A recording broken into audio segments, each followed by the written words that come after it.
How's it going, John? That's pretty good. Yeah, it's going good. How are you tonight, Eric? I'm doing all right. Yeah, Getting ready for a road trip.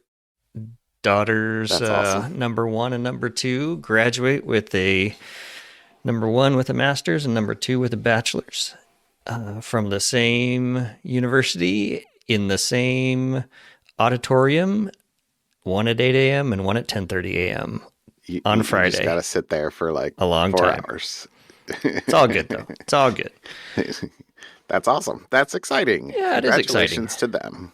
Yeah, now the struggle for the daughter number one is finding a job. She's, I think, getting disappointed in the large amounts of resumes she's been sending and the equal number of thank you, we've gone a different direction emails back. So she'll get it. She'll get it. Just might take a little bit. It's hard these days. I hear, Mm-hmm. and I guess see. Well, we're working on expanding her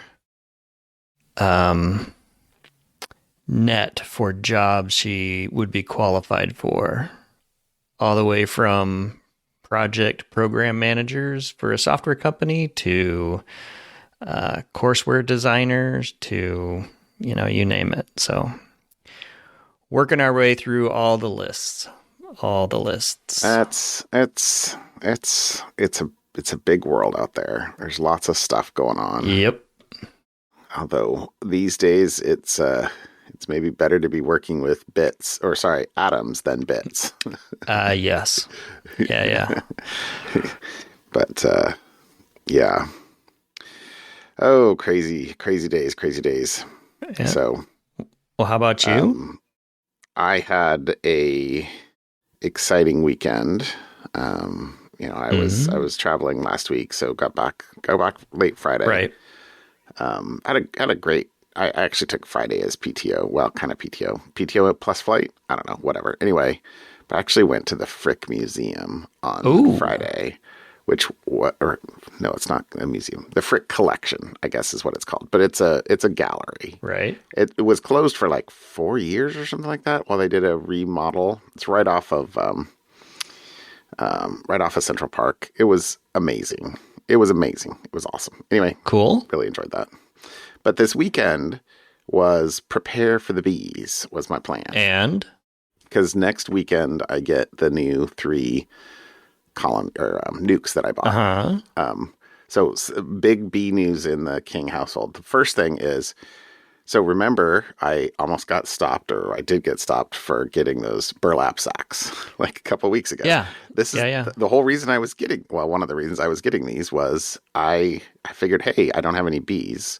So out by my stands, I'll take the weed eater out there. And like, I haven't done this for a couple of years. And so the blackberries and hawthorn have been encroaching on the front of the hives. And I was like, well, there's nothing there. So I'll put I don't know, have you ever seen those like solid metal blades that you put on the weed eaters? Yeah. And like it's serious choppage. Yeah. Basically a circular saw in the form of a weed eater. Yeah, please don't come flying off and take off my leg at the shin. Yeah. Anyway, so I put that on, and I'm out like 5 foot in front of the hive stand, just beating down blackberries and like just having a grand old time. Figuring I was just going to try and get it down, scalp, and then put burlap sacks down and out of the corner of my eye, I see a bee. I was like, wait, what? And I kind of turned my head. And I'm literally like 5 feet in front of this hive, and there's bees flying into one of my hives that I 100% know was empty because I totally deconstructed and put them. I just didn't have enough room in my shop, in the corner of my shop to like. So I reconstructed hives out there specifically to house them in this next weekend when I get. So them. they had frames and everything good to go. They had frames. They're all 100% good to go, and so I caught a swarm. Nice. And I'm like, thank goodness I saw that out of the corner of my eye because I didn't have a jacket on. I'm thinking there's no bees anywhere. I didn't even look. I basically just started farther away and was just kind of working my way there, blah, blah, blah, blah, blah. And I'm like, oh my gosh, that is the best way that I could possibly have found that there were bees there, as opposed to ow, ow, ow, what the heck's going on? Um, so I kind of like backed slowly away, texted my wife first thing, I have bees anyway, and then went and got on a jacket and veil and went back and finished. And they were a little upset at me. Like I either can imagine. I don't know why. Maybe it was because I had the gas, so there's a little bit of the smoke and the fumes and the was making them unhappy. A little agitated. Anyway, so I have a hive. Ah, awesome. I popped the top of that and I just in case they were robbers and the bees came kind of boiling out, I was like, oh, nope, okay, kind of close it back down and leave it for next weekend when I get the others, and then I'll kind of treat them all and do all the things. So anyway, that's first exciting bee news. Second exciting bee news is that I get the hives this weekend, so Saturday. Gonna be a happy morning. And then the third kind of weird bee news is so I had Tualatin Valley Beekeepers meeting tonight, and they had a guest speaker who's Randy Oliver. He runs the scientificbeekeeping.com. You'd like him. He's very mathy. Okay. With bees, which is awesome. Anyway, so he was the guest speaker, but that's irrelevant other than I was a little bit like, oh, I have to go to tonight because of him. But this lady stood up and said, hey, I'm this is really depressing and what'd she say? Like a hard moment, but she's like, I'm getting older. I can't lift anymore and I need to get rid of my bees. And so I have like a number of colonies that I'll make you a good deal on them if anybody could use them. So I found her afterwards and I was like, I lost all my colonies. This is probably not the way to convince somebody that you'll be a good keeper of their bees. But I really, I lost all my colonies buying a couple nukes, but I would totally take a couple of hives and I would do my best to take care of them. And so she was kind of talking to me a little bit about like, it's really sad. I'm really, really almost, heartbroken but I just can't. And my husband had to give up his boat. And of course I'm in Oregon. I'm like, oh, fishing. And she was like, no, yacht. I was like, oh, well, maybe you'll make me a really good deal on those bees then. But anyway, that was just a funny moment where I was like, oh, well, maybe we're not the same. I don't know. Like normally I wouldn't think of that as, anyway, that was just a funny moment tonight where I was like, okay, well, here's my number. I would love to come get a couple of beehives. Anyway, I thought that was pretty funny. Anyway, so that's the big bee news. And, going to be awesome bees all the time for the next couple of weeks. Okay. Hopefully. Okay. Very nice. Exciting. Very nice. There you go. All right. Well, that's all that's fit to print in the King household. John's bee news. Well, spring is the time. Yeah. Stuff is planted. I've been working in not really the garden, the raised beds. It's planted potatoes, planted seeds. Super late to plant seeds in the started seeds, but it's supposed to be in the 80s this weekend. Yeah, I just was outside all got home Friday, and I know you gave me some hardware to try out this weekend. I was thinking about this. I did not even come downstairs at all this weekend. That's a good that's a good thing. I will go with that's a good thing. Downstairs where's my office and my computers and all that other stuff. I literally, like Monday morning when I was coming down for my to start work is when I carried my suitcase downstairs. It sat at the top of the stairs Saturday and Sunday. I was like, all right, yeah, that's probably it's an okay sign. Very nice. Anyway. Very nice. Anyway. Okay. Well, good luck on your drive tomorrow. Yes. We're only going halfway, which is nice. Yeah. So we'll leave early. We'll leave after lunch and then get to Boise by dinner. And then that gives us a little bit more leisurely drive the rest of the way, have a early dinner with the girls when we get there. And yeah, there's some furniture that needs to be moved from an old apartment to a new apartment. So it's not I'm taking tools. I'll put it that way. There will be screwdrivers. Yes. and not the drinking kind. So the yeah, having I don't know if you did this for them. Harbor Freight has a nice little toolkit, I guess you'd call it, for like 30-40 bucks or something like that. I have a couple of those that is just like it's just a minor little box. Both girls have a toolkit, and it's yes. Yeah. You know what? That reminds me of this is like old man's territory, I guess. Sorry, too much. Maybe I'll cut it out. When my wife and I were young, just out of college, might even have still been in grad school. Oh no, I think we had just bought our first house, so we must have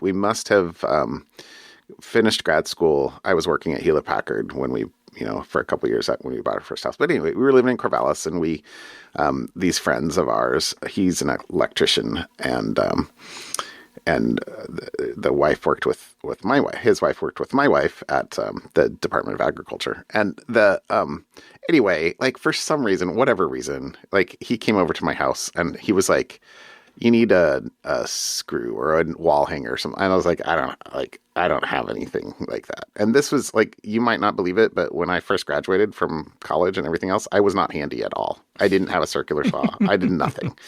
That all has grown over the last like too many years. Anyway, so this guy went out and he was like, dude, okay. And he went and bought me like it's not quite a tackle box, but it's effectively a tackle box that has like 4 like things that come out and like all sorts of, and he filled it with everything, little bits of nails, picture hangers, screws, drywall anchors.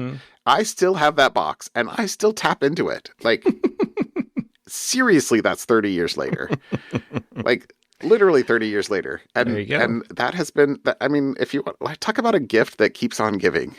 There you go. It's still sitting in the hall closet in our pantry, and I occasionally pop it out and like go, oh well, here's the thing in here. It's pretty funny, and I've never, to the best of my knowledge, restocked it. Okay. It's the infinite box of, hey, there's stuff in there. Anyway, it's the magic box. Anyway, that's pretty funny. I'll have to cut that all out, but because that's too much. That's funny. But I'll have to show it to you sometime, and you'll be like, that is crazy, but it's pretty cool. It's something to do. Maybe that'd be a good gift for your daughter and, her to-be husband as they enter life together. I am slowly figuring out how handy he is. Okay. We'll see. I can't tell if that's he's pretty handy or he has a lot to learn. But that's okay. We'll see. Seriously. It's a TBD. My brother-in-law taught me a lot. He was like, come help me with this. And I was like, all right.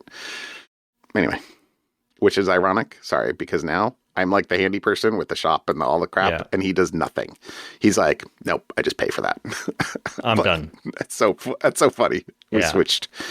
Anyway, okay. How about we not talk intro stuff anymore? All right. How about so my topic is kind of follow-up / a topic. I mean, we had talked a little bit about how Anthropic's new model, Mythos, oh yes, I'm looking forward to this. Was a security issue because it had found lots of high severity vulnerabilities. They were letting the big players in software, Google, Microsoft, et cetera, have a first crack at it to see what it can find in their products.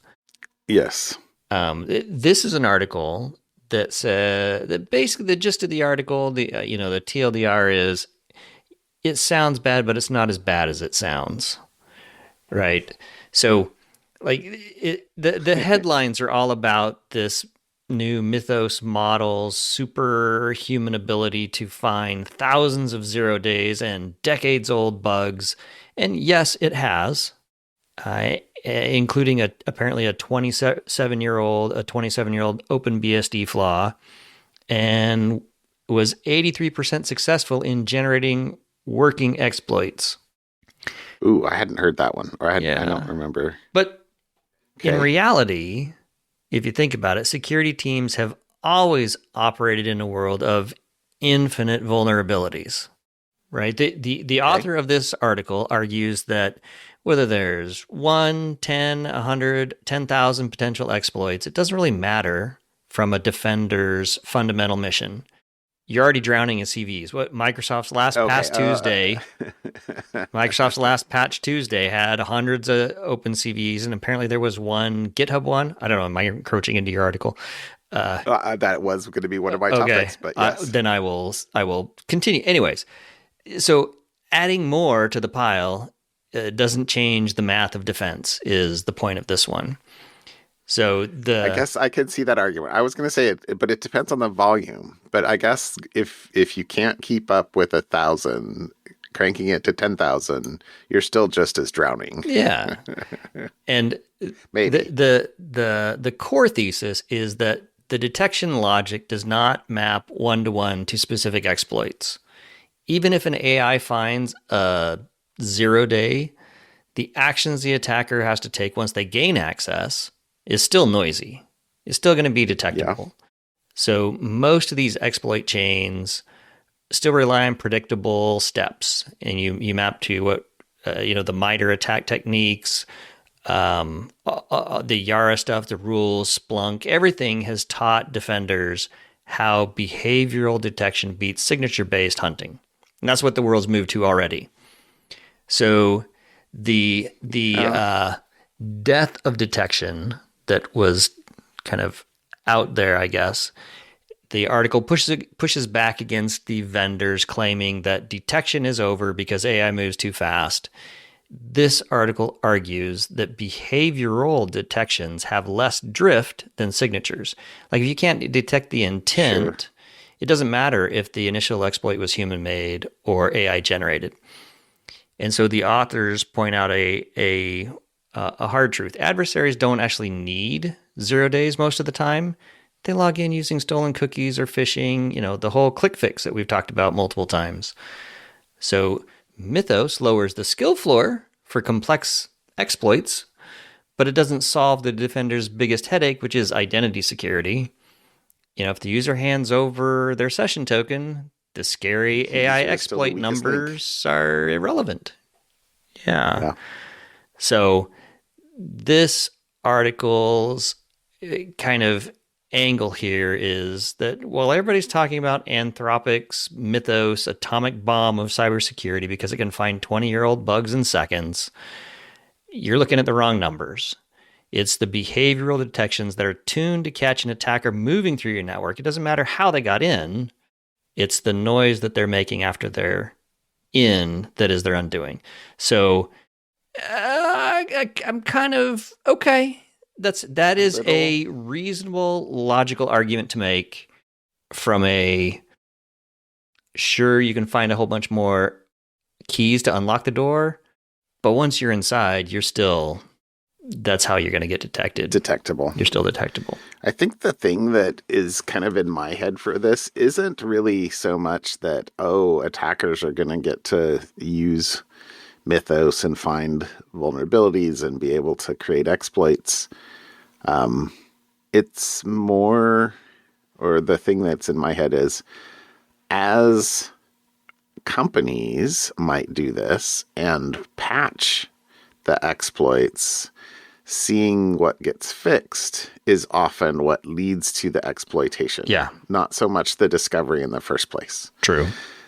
And, so if there's another wave or a new wave of, hey, now instead of 60 fixes, there's 120 fixes in a patch Tuesday. It's still, you almost don't have to go find them yourself. You just have to see what got patched and then, work quickly after that. Well, and the Mythos model works both ways. If it can find the exploits, it can help write fixes for those exploits, which I think was the intent of giving the big companies access to it initially. Yeah. So if you can exploit at the speed of AI, you can also patch and fix at the speed of AI. Getting it deployed is a different problem. I was going to say you can get the fix authored, but can you get it deployed? And does it get deployed around the world fast enough? Which will be one of my topics here, I guess. There you go. Because the first topic you kind of hinted at it a bit ago is, I don't know if this is the one you were talking about, but this is the Yes. GitHub, like literally github.com remote command execution from git push. Yep. So this was discovered by Wiz, which is a company that Google bought last year, earlier this year. I think we talked about at some point. Yeah, I'm sure we mentioned it. So, Bobby Tables by another name is what this Little is. Bobby Tables. Because the issue was that you could do git push with a minus push option values, but those push option, the values in there were being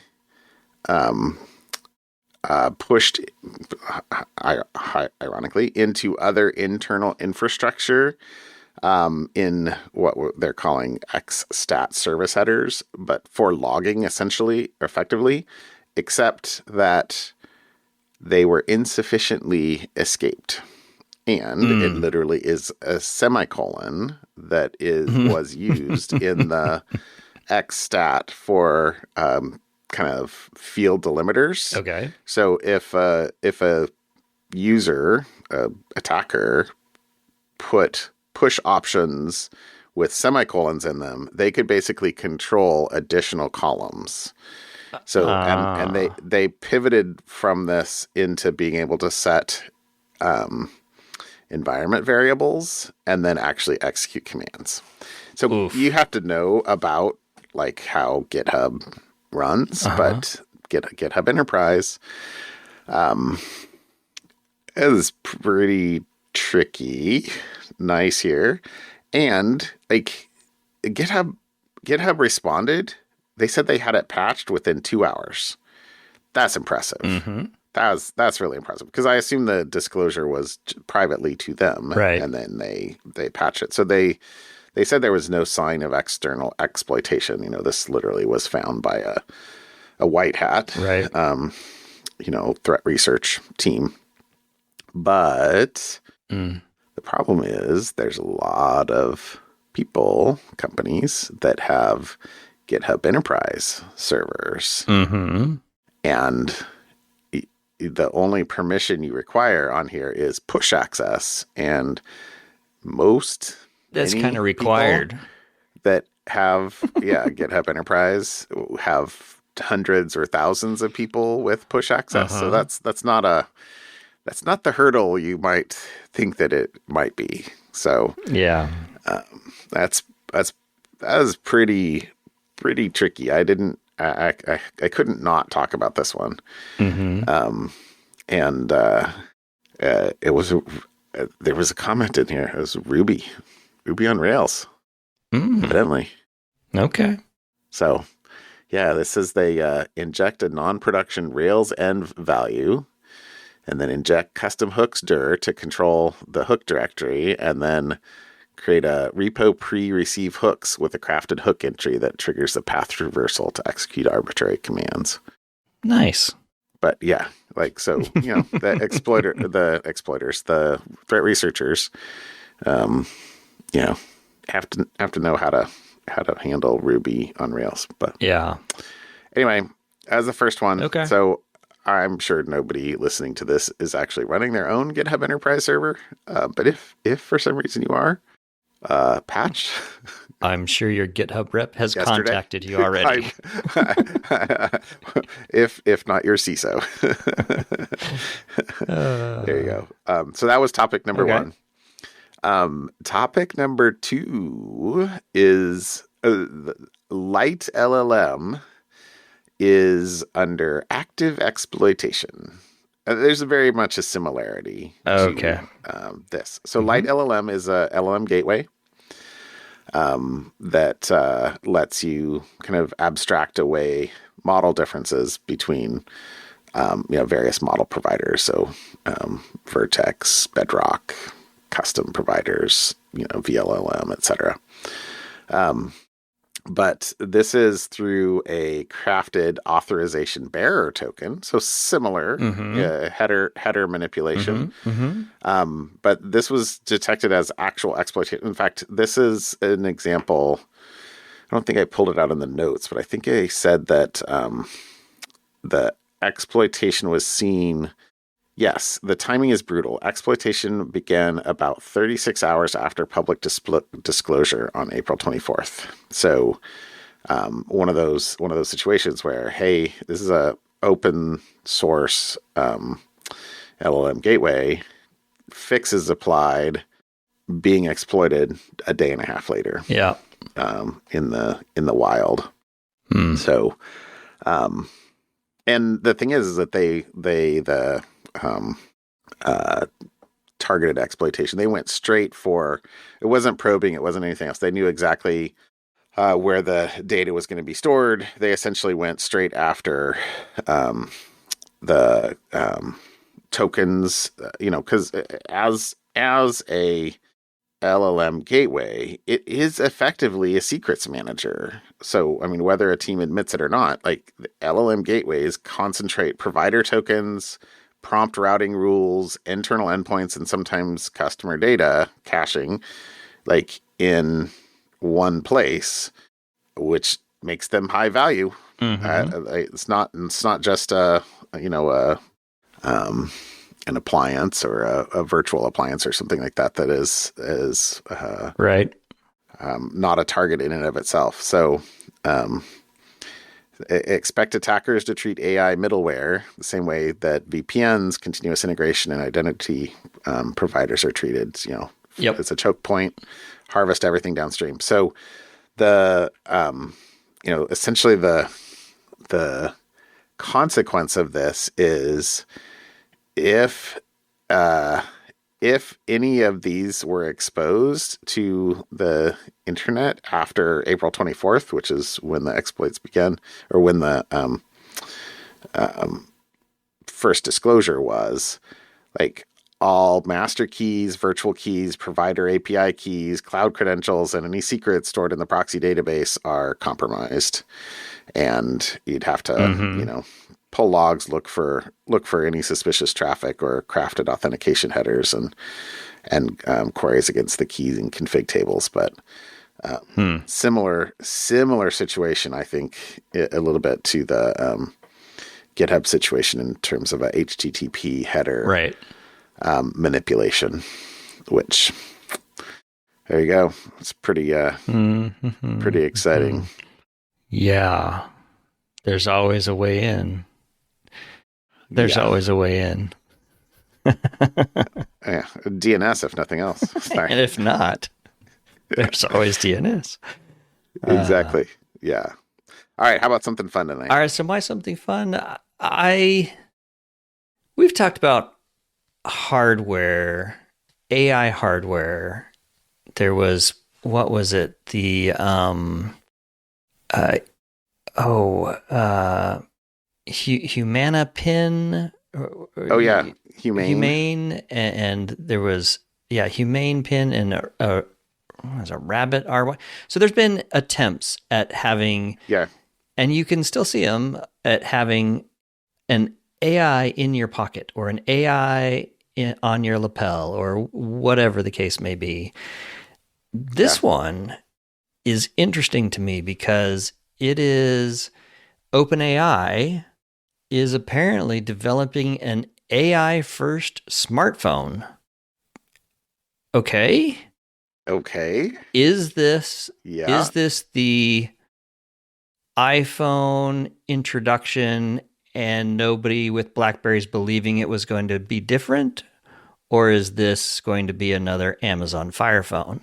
I was gonna say. don't know. Yeah. But this isn't just an Android clone. It's custom hardware, custom chips that they're being developed, custom AI silicon. And it's, at least the rumors are that the vision for this device is there are no apps. You just tell the phone what you want to do. I need an Uber or whatever. And it's an Uh-huh. agent first OS where the AI handles the tasks and you just watch the results. Apparently, there's um, a lot of other things kind of in this area. And so this is all rumor right now. But Okay. Sam Altman posted on X that it's time to seriously rethink how operating systems and user interfaces are designed. So apparently, according to the rumors, don't toss your iPhones yet. Mass production doesn't start until 2028, and it's not going to be until late this year that the specs are even locked. So I think the big question here is, are people actually going to give up their grid of apps for a blank chatbot? I don't know. But apparently I OpenAI is betting that the future isn't a phone with an AI assistant. Rather, the phone is the AI. So we'll see. We'll see. I I think boy, I've been thinking about this a lot lately because I really do think, in 2008 to 2000 and I guess even 25, 26, like there's an app for that was kind of Yeah. the thing, right? Like, early days, remember, we have 100,000 apps in our app store. We have Yes, a million they apps in they our app would store. count and brag about how Like many apps.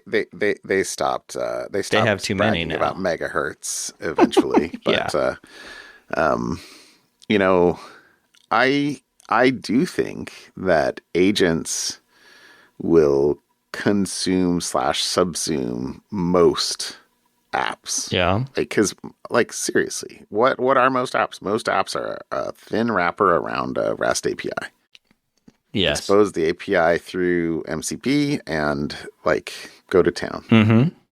Um, but like, what do like most people? I would think aren't um, aren't aren't using their phone for phony things. Uh, phone dash e Phone-like things, things. Yes. phone like things. Thank you. Not phony. Phone like. Um, but they're browsing Facebook or they're watching YouTube or Uh-huh. watching videos or they're playing games or It's a media consumption so device. it's yeah. So I don't think you can get away from having A media like consumption device in your YouTube. pocket. Yeah. Yeah. It's a Or plus plus. uh Netflix or sorry, you Uh-huh. can tell I watch YouTube more than CBS or anything of like that. Yeah. Um and the games, like I think of other members of my family and stuff like games are the most popular Mm-hmm. category of apps in all app stores as far as I'm aware. um so for productivity and for like the I don't know, 80% of utilities and apps for recipes and for workouts and for golf, this or that other thing, or whatever other apps there are. Maybe even Mm-hmm. for some of the finance stuff. I mean, brokerages and 401ks and investments and stuff like that. Maybe maybe I can actually see a lot of that stuff going into an agent. Um, but I think this is just totally my perspective with not even having read the article that you put in here yet. Mm-hmm. It's hard for me to think that it would take over the entertainment portions of the Yeah. phone of the thing in your pocket. I intuitively I think it would be more likely that the entertainment device in your pocket add this as a feature than a new device separate from the device I already have. But I don't know. I'm not. Yeah. I'm a believer in the agentic future. Yeah. So I like I I don't said, know. I think I'm of two minds on that. Yeah, we'll see. Um, but the whole reason they want to do that is because the operating system providers, I guess Google and Apple in this case, aren't giving them all the access that they Exactly. want to To like do the things. to do the tracking and Uh-huh. Mm-hmm. mhm. So all right. Well, we'll see. There you go. We'll see. Okay. All right. What'd you bring? I brought another. It's a confluence. AI and bees. Okay. So this is an article on phys.org that is training a model to identify bees, wasps, and other flying critters by their radar wing signatures. That's pretty cool. So the like doing insect traps is really labor intensive, and you kill the insects, right? So I think we probably haven't ever mentioned this on the podcast other than with the murder hornets. Like from a couple years ago, where the Washington state was putting out traps in a particular area, right? That had lures, and that, they're essentially glue traps. If you've ever had a glue trap for mice or ants or whatever. And you have to set them up. They have to be no more than X apart. Like they have a whole grid that they, send literally humans out into the field to hang them up, and humans out in the field to collect them and replace them and monitor them. Being able to set something up that would be detecting species / varieties of insects via radar, that's pretty cool. So this says that the AI that they trained can tell bees, wasps, and other insects apart by reading millimeter wave radar reflections from their wing beats. Results. Sorry. Very long wavelengths. Okay. I guess. All right. That sounded odd to me. I'm literally reading. But okay. So, millimeter wave radar reflections. Huh. Yes. Okay. After extracting relevant micro Doppler features from the data, the model was trained. Key distinguishing features include how quickly an insect's wing movements change, as well as its fundamental wing beat frequencies, among others. The model was able to distinguish between bees and wasps with an accuracy of 96%. Now, did they have a good test set, validation set, or did they, train with some of their test data? Who knows? I don't know how they did their data science. But it says, and classify 5 insects to the species level with an accuracy of 85%. According to the authors, millimeter wave radar reflections from insect wing beats, perhaps measured via a fly-through device. Okay, so here we get to this is measured in the lab, not measured in the field. How does it deal in the field when you have, let's say, wind and rustling leaves and 8 trillion other insects in the nearby vicinity? I don't know. Okay. So, I treat this as an early health article of, hey, we solved cancer in Tuesdays under a full moon, so long as you were born at the state. Anyway. Okay. But that's cool. AI detection of species of insects, bees and wasps at least, based on wave radar frequency. Okay. It's pretty cool. There you go. Right? AI for good. I like it. Yeah. And kind of reminds me of the whole, trying to learn the dolphin speech and whale speech and, Very nice. It's going to be a weird and cool feature. I think the most disappointing thing to me is I probably won't be around long enough to enjoy all the things. I am likely to be with you, but yes.